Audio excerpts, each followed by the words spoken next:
అసలు దేవుడు అంటే ఎవరు? సింపుల్గా చిన్నపిల్లలకు అర్థం అవ్వడానికి మనం ఎలా చెప్పొచ్చు? ఎందుకంటే చాలామంది ఇప్పుడు నా ఏజ్ వాళ్ళు నన్ను అడిగిన వాళ్ళు ఉన్నారు. సో నేను వాళ్ళకి అంత క్లియర్గా చెప్పలేకపోయాను. అసలు దేవుడు అంటే ఎవరు, మనం దేని దేవుడిగా కోల్చుకోవాలి? ఓకే, అంటే అన్ని శాస్త్రాలు చదివేశాం కాబట్టి, అన్నీ అర్థమైపోయింది కాబట్టి మీకు ఆన్సర్ చెప్పేస్తున్నాను. ఈ ఆన్సర్ తెలుసుకోవడానికి నాకు 40 ఏళ్ళు పట్టింది.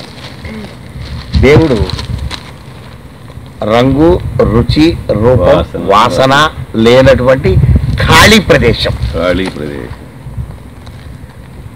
చెప్పండి అందరు. రంగు, రుచి, రూపం, వాసన లేనటువంటి ఖాళీ ప్రదేశం.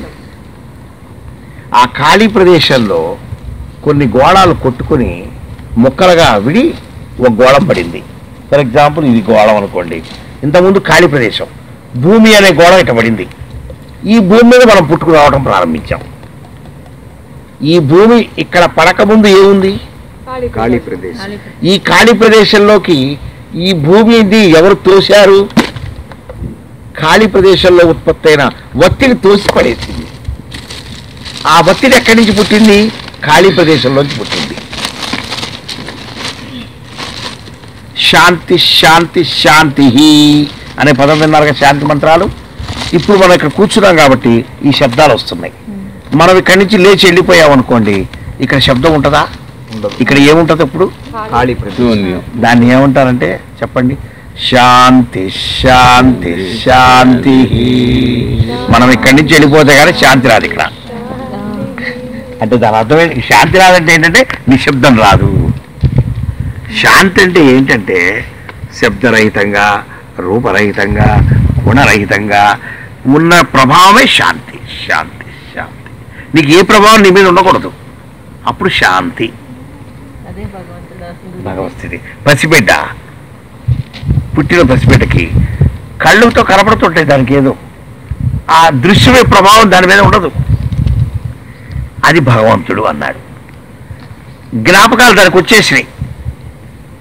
జ్ఞాపకాలు రాగానే ఏ జ్ఞాపకం సుఖమిస్తుందో ఆ జ్ఞాపకాన్ని ఆనందపడతాం అలవాటు పడింది. దానికి బుర్ర అలవాటు పడింది అనుకో, పసిబిడ్డ బుర్ర కనపడగానే నాది అన్ని నాది అంటది. పసిపిల్లలు చూడండి, అన్ని నాది అని నోట్లో పెట్టుకుంటారు అన్ని. అంటే దేవుడు పక్క వెళ్ళిపోయాడు. పసిబిడ్డకి జ్ఞానం రావడంతోనే దేవుడు వెళ్ళిపోతున్నాడు పసిబిడ్డలోంచి. పసిబిడ్డకి జ్ఞానం రాకముందు దేవుడు ఉన్నాడు. దేవుడి యొక్క తత్వం ఏంటంటే ఏది ముట్టుకోడు. ఎందుకని? నేనేగా ఉత్పత్తి చేసింది, నాకేం ప్రేమ దాని మీద?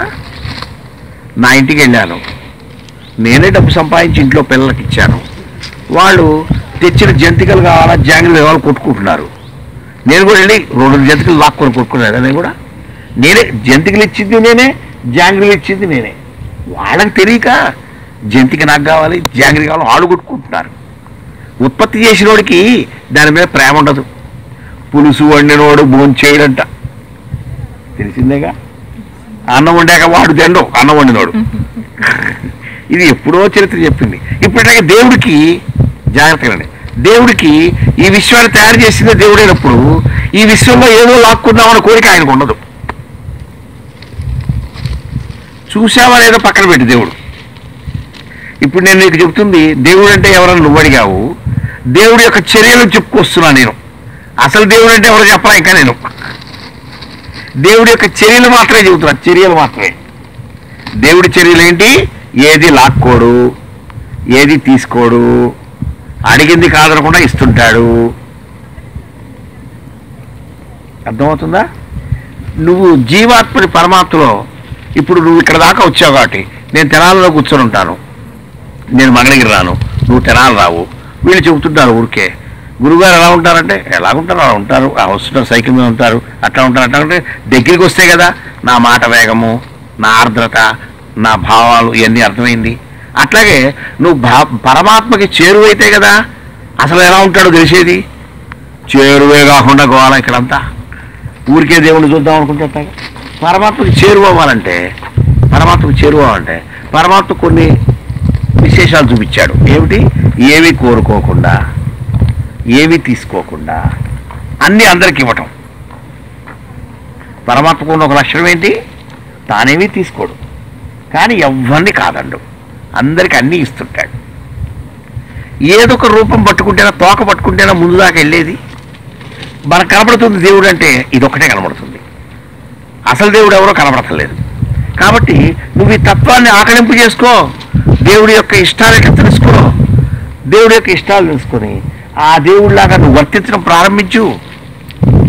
ఎప్పుడైతే నువ్వు దేవుడిలాగా వర్తిస్తుంటావో దేవుడికి ఖాళీ ప్రదేశం ఏర్పడుద్ది. తన ఆశయాలు కలిగిన ఒక వ్యక్తి ఉన్నాడని ఆ శూన్య ప్రదేశం నుంచి ఈ వ్యక్తిలోకే దేవుడు ప్రవేశించి తను అనుకున్న పనులు నెరవేర్పు చేసుకుంటాడు. అలా దేవుడు ప్రవేశించిన వ్యక్తులే గాంధీ, లాల్ బహదూర్ శాస్త్రి, రాముడు, యేసు ప్రభువు, మొహమ్మద్ ప్రవక్త, బుద్ధుడు. అంటే దేవుళ్ళని చూడాలంటే దేవుడు లీలా విశేషాలు తెలుసుకుని మనం అలా జీవిస్తుంటే మనలోకే దేవుడు వచ్చి చూపిస్తాడు, మన రూపంలోనే. దేవుడికి రూపం లేదని మొదట్లో చెప్పుకున్నాక మళ్ళీ ఎట్లా ఉంటాడు దేవుడు? ఏంది? దేవుడికి రూపం లేదు. దేవుడు చూడాలంటే ఏకైక మార్గము దేవుడు రావటానికి ప్లేస్ సిద్ధం చేయాలి. మనము ఆ ప్లేస్ సిద్ధం చేసుకుంటే కనుక ఆ స్థలంలోకి వస్తాడు. మళ్ళీ ఆ స్థలము నిర్జీవమైతే కనపడు దేవుడు, జీవమై ఉండాలి. మనమే మన హృదయాన్ని పవిత్రం చేసుకొని, పరిమళం చేసుకొని, నిర్మలం చేసుకొని దేవుడి లాంటి అనుకు సిద్ధం చేస్తే కామక్రోధాలు లేకుండా, ఎత్తుకుపై ఎత్తులు లేకుండా, లేకపోతే టిట్ ఫర్ టాట్ చేశాను, వాడది చేశాడు కూడా నేను వేసేయడం మామూలే, ఇట్లాంటివన్నీ లేకుండా, అపకారమే చేయకుండా, వాళ్ళెవరో నన్ను దూషించారని దుఃఖపడటమే లేకుండా, ఇలాంటివన్నీ గుణాలు బలహీనతలు నీలో పోయిన ఒక రోజున దేవుడు నీలో రావటానికి ప్లేస్ ఏర్పడుతుంది. అప్పుడు దేవుడు నీలోకే వచ్చి నీ చేత కార్యనిర్వహణ చేయిస్తాడు.